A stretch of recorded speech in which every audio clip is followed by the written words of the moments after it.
Alors, c'était bien. Voici Benoît, il travaille dans un foyer pour personnes handicapées et ce matin, il accompagne un résident pour la corvée poubelle, un truc qui l'amuse beaucoup.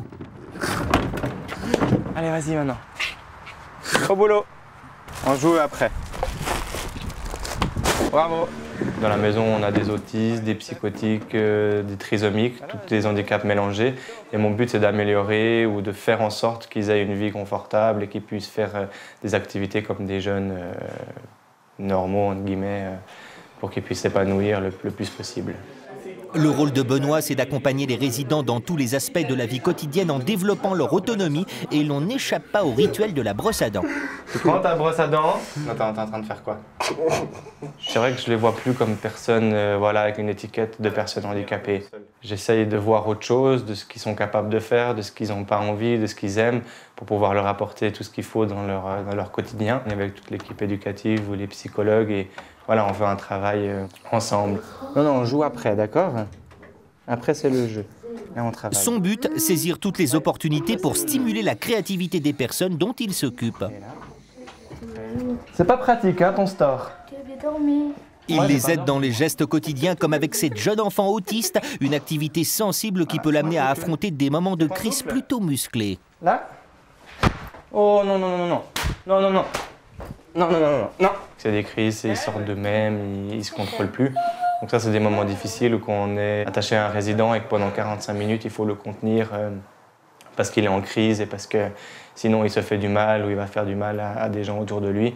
Ça, c'est des moments qui sont pas évidents. Ouais. Benoît travaille toujours sous la responsabilité d'éducateur et c'est avec eux qu'il partage la complexité des situations. Ici, le cas d'une crise chez un autre résident. Je pense qu'il a eu quelque chose qu'il a quand même un petit peu travaillé, c'est pas venu de rien en fait, à mon avis. C'est vrai que là, à ce moment-là, il faut vraiment qu'on marque nous l'action pour que lui il réalise que c'est pas des actes. Mais l'assistant socio-éducatif éduque aussi les enfants. C'est le cas de Nadine qui connaît toutes les techniques du hockey sur béton. Premier conseil, celui de la canne. Fais avec ta canne, tu la mets par terre, tu la laisses par terre ta canne. Nous sommes dans un foyer accueillant des enfants en rupture familiale. Ils ne peuvent donc plus vivre avec leurs parents, ce qui ne les empêche pas d'avoir mal, mais pour des raisons plus bénignes. Ici, un petit bobo génère de grosses larmes, alors pas d'énervement, elle reste zen. Je pense qu'il faut énormément de patience avec les enfants. Que si on n'a pas, c'est vrai que je pense que c'est foutu d'avance. Aïe, aïe, aïe. Il a fallu aussi faire un peu mon bout de chemin pour arriver à la confiance que j'ai réussi à mettre avec eux. Mais maintenant, elle est établie et puis j'ai un lien privilégié en fait avec, je pense, chaque enfant parce que c'est pas le même lien avec tous les enfants. Son activité peut aussi l'amener à travailler dans des crèches ou des garderies pour assister les éducateurs dans leur activité quotidienne. Ici, un fantôme qui a besoin d'amour.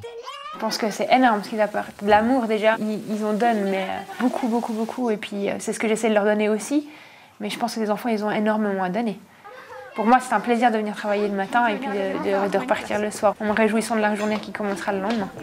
Et quand les bambins se sont rassasiés et sont partis étudier à l'école, Nadine se plonge dans un tout autre univers, celui de la gestion et de l'administration. Elle rédige tous les jours un rapport pour tenir au courant les éducateurs responsables de la situation de chaque enfant. Pour cela, on utilise toujours un cahier et un crayon.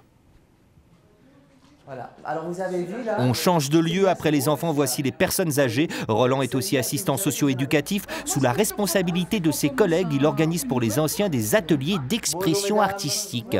Alors vous étiez, est-ce que vous avez votre place ici?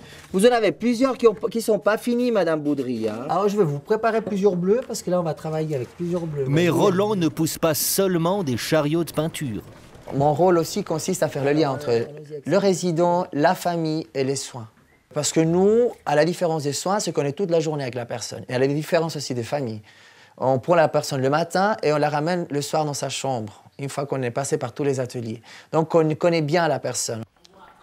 Savoir écouter, dialoguer, mais aussi parler en public, puisque Roland organise des lectures. Donc aujourd'hui, je vais vous lire L'ami patience de Guy de Maupassant. Mon ami demanda « Et patience ?» Je poussai une sorte de hurlement. « Ah ! Quant à celui-là, écoute un peu. » On va passer à table, là, on va aller manger.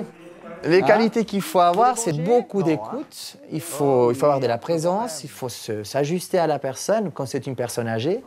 et puis l'accompagner à son rythme toute la journée, dans ce qu'elle demande. Mais dans ce rythme différent, il y a beaucoup de partage. Et moi, j'aime partager et puis aider les gens.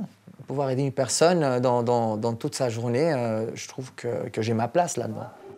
Que ce soit Roland, Benoît ou Nadine, ils exercent un métier basé avant tout sur la relation humaine avec des enfants, des personnes âgées ou des personnes handicapées, toujours sous la responsabilité d'éducateurs qu'ils aident au quotidien. Ils collaborent avec de nombreux autres professionnels comme des médecins, des infirmiers, des travailleurs sociaux et bien sûr les familles.